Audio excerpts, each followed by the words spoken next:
Hey there, I'm Cortland Mallory, and this is the Straight Facts Podcast. Today, we're going to talk about cars. How much does one cost these days? Well, it turns out it's around $33,650 for a car today. Could you imagine paying $33,000 for a car? Well, actually, I'm sure you can, because a lot of people can. You don't even have to make that much money to buy a car like that. So let's talk about them. Do you need them? Are they worth it?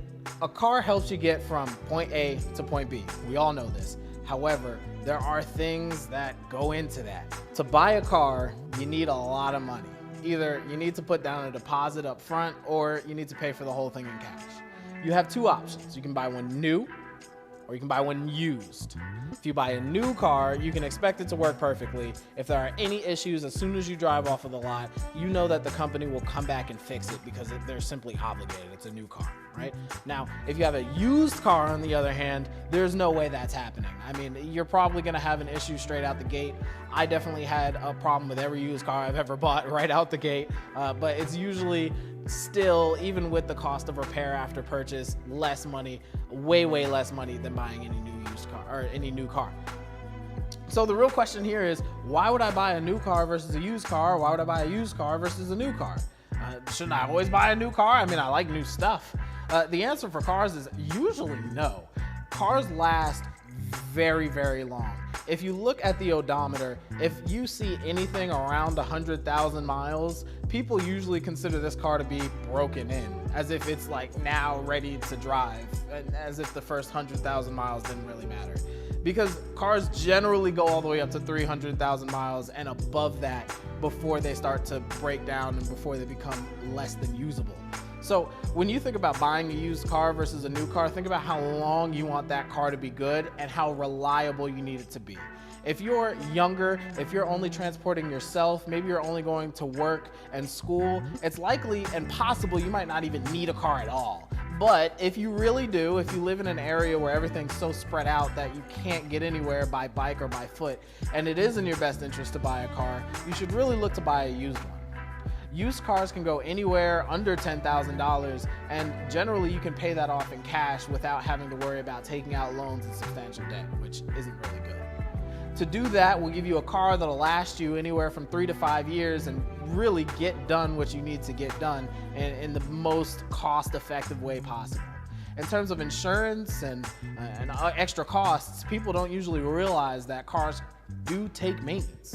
You need to change the oil, you need to change the gas, there are many different fluids that go into a car to make it work, and parts do break down over time and need replacing. So it's not just the one-time cost of purchasing the car, nor is it just the monthly cost of your insurance for your car. So keep that in mind. How much is it gonna cost you to repair your vehicle when it does break?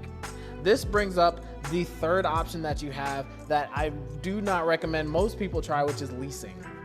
When you lease a car, you do not own the car. You do typically pay as much money as if you were going to buy the car. And at the end of the lease term, the company repossesses the car, as was the deal at the beginning, really. So why would someone lease a car? Let's talk about why someone would lease a car.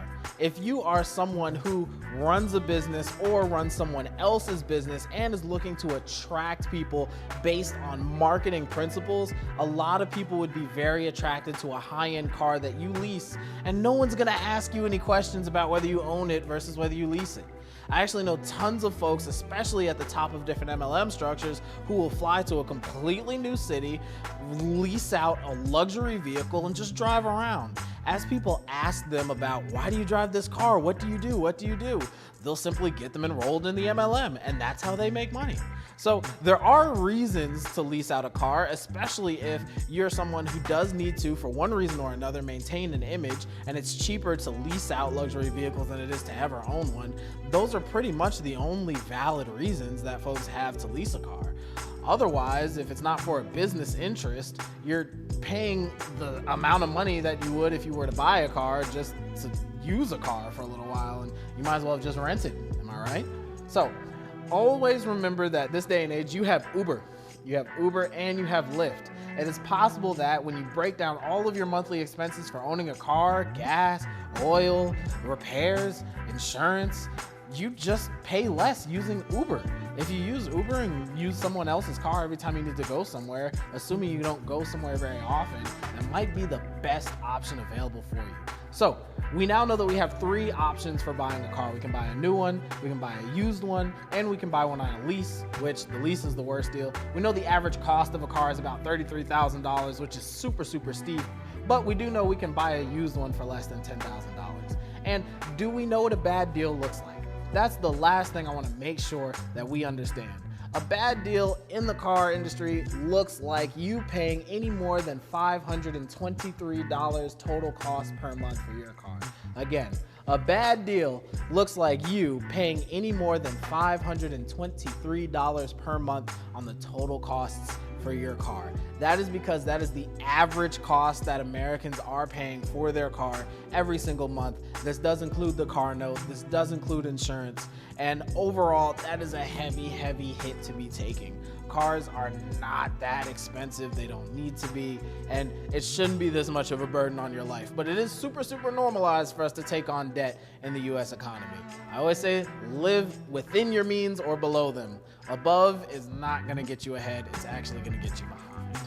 So, what we learned today is when we should buy a car, how we should approach buying a car, as well as some of the unseen things that we can get once we buy one. But the last thing and the biggest pro tip you should know is that everything is negotiable. Yeah, I said it, everything is negotiable. When you go to pay for that car, you need to ask and you need to look at the breakdown of the expenses and ask, does this need to be here? Does this need to be here? If the car is new, then this should come with the car. If the car is used, then this should be with the car. Don't let them charge you $300 for a clean car. The car should be clean if you are buying it. So check out that breakdown of expenses and make sure each thing is there because it needs to be there and it's reasonable to be there. This is often the time when they stick in added fees that don't need to be there just so that they can make a little bit more money off the top. The sticker price is never the final price. Always remember that. And if you're looking to buy a car, lease a car, or whatever, bring a trusted family member or friend who does have education anywhere around this realm to help give you advice about whether you're getting a good deal and if you should sign your name at the bottom of that paper. Never, ever go alone. So, I hope you learned something here today. I hope you've taken away a lot of actionable advice, and I hope that you get the car of your dreams at a price that you can afford. So, thank you for joining us here at the Straight Facts Podcast. This has been Cortland Mallory. You can follow me at What You Know Quan all across social media. Please follow the podcast at Straight Facts TV, and I look forward to seeing you again around here and in the markets. A quick tip, if you're new to investing and want to keep an eye on the market, check out the Robinhood app. Use my link below to get up to $500 in free stock when you invest your first $100.